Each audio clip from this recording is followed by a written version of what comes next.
দেশে প্রতি পরিবারের গড় মাসিক আয় এখন ৩২,৬৮৫ টাকা।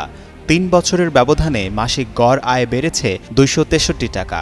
তবে গড় আয় কিছুটা বাড়লেও গত ৩ বছরে বৃদ্ধি পেয়েছে দারিদ্র্যের হারও। গত মে মাসে এসে দেশের দারিদ্র্যের হার দাঁড়িয়েছে প্রায় ২৮%, যা ২০২২ সালে সরকারি হিসেবে ছিল ১৮.৭%। ৩ বছরের ব্যবধানে শহরের পরিবারের মাসিক আয় কমলেও বেড়ে গেছে খরচ।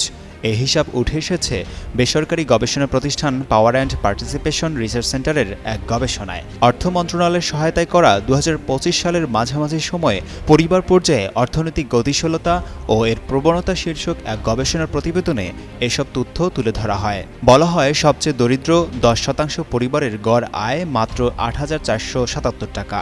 অন্যদিকে সবচেয়ে ধনী ১০% পরিবারের মাসিক গড় আয় ১,০৯,০০০ টাকা। প্রতিবেদনে আরও বলা হয়, মধ্য ও নিম্ন আয়ের মানুষের জীবনযাত্রার ব্যয় তাদের আয়ের চেয়ে বেশি হওয়ায় পরিবার চালাতে তারা হিমশিম খাচ্ছে। গবেষণায় আরও দেখা যায়, দেশে সপ্তাহে মাত্র ১ ঘন্টা কাজ করেন এমন মানুষের সংখ্যা ৫২.৩৩%, যেখানে ৪০ ঘন্টা কাজ করেন এমন মানুষের সংখ্যা মাত্র ২৮.১%। অনুষ্ঠানে পিপিআরসির নির্বাহী চেয়ারম্যান ডক্টর হোসেন জিল্লুর রহমান বলেন, মানুষের চিকিৎসা ব্যয় মেটানো কঠিন হয়ে পড়েছে। বিশেষ করে ক্যান্সারসহ দুরারোগ্য ব্যাধির প্রবণতা বাড়ায় সাধারণ মানুষের চিকিৎসাজনিত দুর্ভোগ বহুগুণে বেড়েছে। আশিকুর রহমান, যুগান্তর নিউজ।